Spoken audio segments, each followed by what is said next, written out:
रुकिए, अगर आप भी क्लास 10 के छात्र हैं और 21 फरवरी का आपका साइंस का एग्जाम होने वाला है तो यह वीडियो आप लोग देखकर ही जाइएगा, क्योंकि इस वीडियो में जितने भी हम क्वेश्चन करवाने वाले हैं सब आपके एग्जाम जो 21 फरवरी को सोशल साइंस का एग्जाम होने वाला है उसमें या तो प्रथम पाली या तो दूसरे पाली में ये सब क्वेश्चन लड़ने वाला है। तो इस वीडियो को लास्ट तक देखिएगा और सारे क्वेश्चन को याद कर लीजिएगा, क्योंकि 100% यह क्वेश्चन आपके एग्जाम में पूछा ही जाएगा। तो चलिए क्लास को स्टार्ट करते हैं, आप लोग लास्ट तक बने रहिएगा। पहला क्वेश्चन देखिए, पहला क्वेश्चन का आंसर कमेंट में दीजिए। तो कह रहा है कि निम्नलिखित में से कौन मलेरिया परजीवी है, बताइए। तो मलेरिया परजीवी कौन है? प्लाज्मोडियम है, लिस्मैनिया है, प्रोटोजोआ है, कि इनमें से कोई नहीं है? पहला कैंसर क्या हो जाएगा? तो याद रखेंगे प्लाज्मोडियम जो है ना वो मलेरिया परजीवी है, ऑप्शन ए आपका सही हो जाएगा, इसको याद कर लेंगे। चलिए अगला क्वेश्चन देखते हैं, दूसरा प्रश्न। क्वेश्चन नंबर 2 का आंसर दीजिए। तो एल्युमिनियम पर मोटी ऑक्साइड की परत बनाने की प्रक्रिया कहलाती है। एकदम वीवीआई क्वेश्चन है जो कि 100% आपके एग्जाम में आएगा बाबू, इसलिए सारे क्वेश्चन आपको याद होने चाहिए और याद करके जाइएगा। तो एल्युमिनियम पर जो मोटी ऑक्साइड की परत बनाने की प्रक्रिया को एरोडीकरण कहते हैं। क्या कहते हैं? एरोडीकरण कहते हैं, ऑप्शन बी सही हो जाएगा।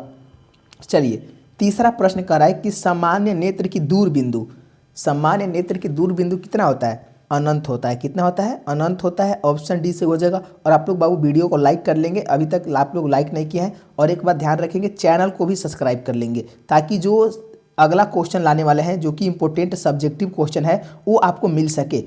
चलिए अगला क्वेश्चन लगे, चौथा प्रश्न। तो कौन सी गैस वैश्विक ऊष्मण के लिए उत्तरदायी है? तो वैश्विक ऊष्मण के लिए कौन उत्तरदायी है? तो CO2 गैस, यानी जिसे कार्बन डाइऑक्साइड कहा जाता है। ऑक्सीजन नहीं होगा, नाइट्रोजन भी नहीं होगा, तो CO2 होता है बाबू, यानी कार्बन डाइऑक्साइड होता है। ऑप्शन ए आपका सही हो जाएगा, ऑप्शन ए को याद कर लेंगे। जो क्वेश्चन करा रहे हैं ना बाबू ये सब आपके एग्जाम में कई बार आ चुका है और इस बार भी आने की बहुत अधिक संभावना है, तो इसलिए आपको इसको याद करना ही पड़ेगा। 5 कैंसर लगाइए। कौन सा अजैव निम्नीकरणीय कचरा है? तो अजैव नवीनीकरणीय कचरा कौन है? कह टिश्यू पेपर नहीं, केला का छिलका यह भी नहीं होगा, थर्मोकोल, थर्मोकोल हो जाएगा, यानी ऑप्शन सी सही हो जाएगा। जिन जिन बच्चों का सी आंसर आ रहा है बिल्कुल सही आंसर है। अगला क्वेश्चन देखिए, तो छठवां प्रश्न कह रहा है कि निम्न में से किस लेंस को फोकस दूरी धनात्मक होती है? तो किस लेंस की जो फोकस दूरी होती है धनात्मक, यानी पॉजिटिव किसका होता है? अवतल लेंस का होता है कि उत्तल लेंस का होता है कि समतल उत्तल अवतल का होता है, किसका होता है? देखिए बाबू अगर धनात्मक पूछा है ना तो 6 का जो आंसर हो जाएगा क्या हो जाएगा? ऑप्शन बी हो जाएगा, उत्तल लेंस का होता है। किसका होता है? उत्तल लेंस का होता है, ऑप्शन बी आपको एकदम याद कर लेना है। चलिए अगला क्वेश्चन लगाइए। तो 7वां प्रश्न देखिए, इसका आंसर आपको मालूम है? कमेंट करिए, और कमेंट करेंगे ना तो आपका प्रैक्टिस होता चलेगा बाबू, इससे आपके लिखने की रफ्तार बढ़ेगी। 7 क्वेश्चन कह रहा है कि समांतर क्रम में संयोजित प्रतिरोधों की संख्या घटाने के उपरांत संयोजन प्रतिरोध की कुल प्रतिरोध क्या होता है? अगर संख्या घटाएंगे तो प्रतिरोध जो होगा ना बढ़ेगा। क्या होगा? बढ़ेगा। ऑप्शन ए आपको याद कर लेंगे, क्योंकि बाबू समांतर क्रम में है, यहाँ ध्यान रखेंगे। अगर श्रेणी क्रम में हो जाएगा तो उल्टा हो जाएगा। चलिए 8 कैंसर लगाइए। तो कवक में पोषण की कौन सी विधि पाई जाती है? तो कवक में मृतजीवी, समभोजी की स्वपोषी? इसका आंसर आपको कमेंट में देना ही है, बताइए। तो कवक में पोषण की कौन सी विधि होती है? मृतजीवी होती है, इसको याद कर लेंगे और यह इंपॉर्टेंट क्वेश्चन है, ऑप्शन ए आपका सही हो जाएगा। अगला क्वेश्चन देखते हैं, 9 क्वेश्चन करे कि निम्न में से कौन सा पद विद्युत परिपथ में विद्युत शक्ति को निरूपित करता है? तो विद्युत परिपथ में विद्युत शक्ति को निरूपित जो करता है I स्क्वायर आर करता है, यानी ऑप्शन ए आपका सही हो जाएगा। ऑप्शन ए को याद रखेंगे, ये सब गलत ऑप्शन है, इसको ध्यान रखेंगे। चलिए अगला क्वेश्चन 10 का आंसर लगाइए। करें निम्न में से कौन सा अंग संवेदी ग्राही नहीं है? तो संवेदी ग्राही देखिए कान हो जाएगा, आँख भी हो जाएगा, नाक भी हो जाएगा, लेकिन दिमाग जो है संवेदी ग्राही अंग नहीं है, तो ऑप्शन डी आपको लॉक किया जाता है। ऑप्शन डी को याद कर लेंगे। और जो क्वेश्चन करा रहे हैं बाबू आपको याद है? अगर याद है तो बहुत बढ़िया, अगर नहीं याद है बाबू तो आप भी फंसने वाले हैं, यानी आपका भी क्वेश्चन नहीं बनने वाला है, तो इसको याद कर लेंगे। कौन सा पदार्थ लाल लिटमस को नीला कर देता है? बताइए। ये तो मालूम होगा आप लोगों को कि लाल लिटमस को नीला कौन करता है? अम्ल करता है कि क्षार करता है? लवण तो नहीं करता है, कौन करता है? 11 का आंसर याद रखेंगे, क्षार करता है। लाल लिटमस को नीला करता है कौन? क्षार करता है। और नीला को लाल करता है? अम्ल करता है। तो इसका आंसर हो जाएगा ऑप्शन बी, ध्यान रखेंगे। चलिए 12 का आंसर लगाइए कि निम्न में से कौन सा अंग संवेदी ग्राही नहीं है। यह देखिए रिपीट हो गया है क्वेश्चन, तो इसका तो ऑप्शन डी हो जाएगा, ध्यान रखेंगे। अगला क्वेश्चन लगाइए तो 13 प्रश्न कर है समांतर क्रम में संयोजित प्रतिरोधों की संख्या घटाने के उपरांत संयोजित प्रतिरोधों का कुल प्रतिरोध क्या होता है, यह याद रखेंगे बढ़ता है। यह भी रिपीट हो गया, कोई बात नहीं बाबू, इसको याद कर लेंगे, ऑप्शन ए सही है। चलिए अगला क्वेश्चन है तो समजात अंगों का उदाहरण है, यह VVI क्वेश्चन है और इसमें बहुत सारे बच्चे गलती करते हैं। समजात अंगों का उदाहरण कौन है, हमारा हाथ, कुत्ते का अग्रपाद, क्या आंसर हो जाएगा, तो बिल्कुल सही आंसर है, पहला ही ऑप्शन सही होगा, यानी हमारा हाथ और कुत्ते का जो अग्रपाद है ना वो समजात अंगों का उदाहरण है। ऑप्शन ए आपका सही हो जाएगा, इसको याद कर लेंगे। और देखिए बाबू अभी तक आप लोगों ने वीडियो को लाइक नहीं किया हुआ है तो प्लीज़ आप लोग लाइक करिए और अपने अपने दोस्तों को जरूर शेयर करिए और सब्सक्राइब भी चैनल को कर लेंगे। 15 कैंसिल है। पीत रस कहाँ से स्रावित होता है, पीत रस जो है कहाँ से स्रावित होता है, अग्नाशय से, यकृत से, छोटी आंत से, कि इनमें से कोई नहीं।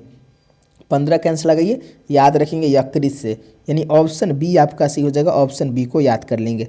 अगला क्वेश्चन लगाइए 16 प्रश्न करे किस दर्पण का उपयोग सामान्यतः वाहनों का पक्ष दृश्य दर्पण के रूप में किया जाता है, तो किसका उपयोग किया जाता है, 16 का आंसर याद रखेंगे उत्तल दर्पण का, ऑप्शन सी आपका सही हो जाएगा। यानी पीछे के देखने के लिए हम लोग उत्तल दर्पण का प्रयोग करते हैं, इसे साइड मिरर भी कहा जाता है, ऑप्शन सी सही हो जाएगा। अगला क्वेश्चन लगाइए 17 प्रश्न कह रहा है किस रंग का तरंगदैर्घ्य सबसे बड़ा है, तो किस रंग का तरंगदैर्घ्य सबसे बड़ा है, लाल का, नीला का, पीला का, बैगनी का, तो तरंगदैर्घ्य का अगर बात आएगा ना बाबू तो याद रखिएगा लाल का, लाल रंग जो होता है ना इसका तरंगदैर्घ्य सबसे अधिक होता है, यानी सबसे बड़ा होता है, इसलिए दूर तक दिखाई देता है, तो ऑप्शन ए आपको याद कर लेना है।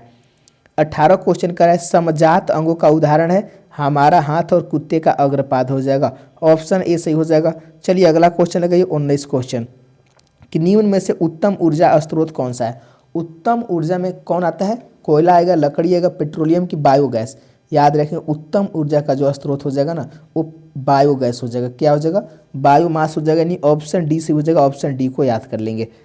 20 क्वेश्चन कह रहा है कि कौन अंतःस्रावी और बाह्य स्रावी ग्रंथि जैसा कार्य नहीं करता है, यहाँ पर नहीं लगा हुआ है, ध्यान रखेंगे, तो अंडाशय, अंडाशय जो है ना नहीं करता है, अंतःस्रावी और बाह्य स्रावी ग्रंथि जैसा कार्य नहीं करता है, ऑप्शन सी आपको याद कर लेना है। और अगला क्वेश्चन देखिए 21 क्वेश्चन कि फ्लेमिंग के वाम हस्त नियम में बाएं हाथ की तर्जनी संकेत करती है, तो जो बाएं हाथ की तर्जनी होती है ना वो किसको, चुंबकीय क्षेत्र की दिशा को बताती है, ऑप्शन बी आपका सही हो जाएगा। और ये फ्लेमिंग के वाम हस्त नियम याद करके जाइएगा, सब्जेक्टिव में आता है तो इतना ध्यान रखेंगे। 22 क्वेश्चन कह रहा है कि निम्न में कौन गंगा प्रदूषण के लिए उत्तरदायी नहीं है, तो देखिए गंगा में मछली पालने से तो गंगा माई प्रदूषित नहीं होगी, तो इसका पहला ही ऑप्शन सही हो जाएगा, गंगा में मछली पालना, लेकिन गंगा में कपड़ा धोने से गंगा प्रदूषित होगी, गंगा में अध जले 100 को बहाना ये भी होगा, ये भी होगा, यानी ऑप्शन ए आपका सही हो जाएगा, ये सब बाकी गलत है। चलिए अगला क्वेश्चन लगाइए तो 23 क्वेश्चन कह रहा है पुष्प का नर जननांग कहलाता है, पुष्प का जो नर जननांग होता है क्या होगा, देखिए पुंकेसर होगा कि जयांग तो नहीं कहलाता है, पुंखुड़ी भी नहीं, इनमें से कोई नहीं, पुंकेसर कहलाता है, ऑप्शन ए आपको याद कर लेना है।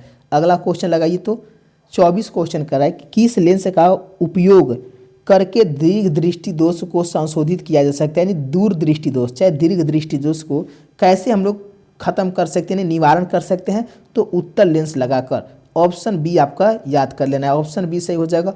चलिए 25 क्वेश्चन लगाइए और यह VVI क्वेश्चन है, इसको ध्यान रखेंगे। कह रहा है विरंजक चूर्ण का रासायनिक सूत्र बताइए, तो इसका आंसर कमेंट में आपको देना है। विरंजक चूर्ण का क्या होगा, ऑप्शन ए होगा कि ऑप्शन बी होगा, तो CaCl2 होगा, यानी ऑप्शन बी आपका सही हो जाएगा, विरंजक चूर्ण को ध्यान रखना है। चलिए 26 क्वेश्चन कह रहा है कौन सा पदार्थ लाल लिटमस को नीला कर देता है, तो अभी हम बताए थे लाल लिटमस को क्षार जो होता है ना नीला करता है, कौन करता है, क्षार जो होता है नीला करता है, इसको याद कर लेंगे। 27 क्वेश्चन देखते हैं, कह रहा है कि कौन सा अभिलक्षण व सांगत नहीं है, तो आँख का रंग, आँख का रंग जो है ना वह सांगत नहीं है, ऑप्शन ए आपको याद कर लेना है। चलिए 28 क्वेश्चन देखिए, कह रहा है कि शुद्ध जल का pH मान होता है, 28 क्वेश्चन कह रहा है शुद्ध जल का pH मान क्या होता है, 7 होता है, कितना होता है, 7 होता है, ऑप्शन बी आपको याद कर लेना है, यह भी सही आंसर है। चलिए 29 का आंसर लगाइए कि हाइड्रोजन के 2 परमाणुओं के बीच कितने आबंध होते हैं, एकदम VVI क्वेश्चन है। 29 क्वेश्चन कह रहा है कि हाइड्रोजन के 2 परमाणुओं के बीच कितने आबंध होते हैं, याद रखेंगे 1 आबंध होते, यानी हाइड्रोजन और हाइड्रोजन मिलकर कितना बॉन्ड बनाते हैं, एक बॉन्ड बनाते हैं। इसको याद कर लेंगे। और ये VBI है, इसको याद कर लीजिएगा। चलिए 30 का आंसर लगाइए। कह रहा विद्युत ऊर्जा का व्यापारिक मात्रक क्या है। विद्युत ऊर्जा का जो व्यापारिक मात्रक है यूनिट है। क्या है, यूनिट है। ऑप्शन सी सही हो जाएगा। इसको याद कर लेंगे। अभी VBI क्वेश्चन था।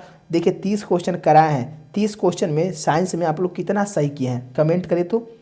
और एक बात ध्यान रखिए बाबू, अगर लाइक नहीं किया लाइक कर लेंगे और अपने दोस्तों को शेयर करिएगा ताकि ये सारे बच्चों को याद हो सके। और चैनल को अभी सब्सक्राइब कर लीजिए जो बच्चे नहीं किए हैं। जो बच्चे कर लिए हैं वो प्यारा सा दिल कमेंट में जरूर बनाएंगे। कैसा लगा क्लास आप लोग कमेंट में जरूर बताएंगे। मिलते हैं अगले क्लास में। धन्यवाद दोस्तों, जय हिंद।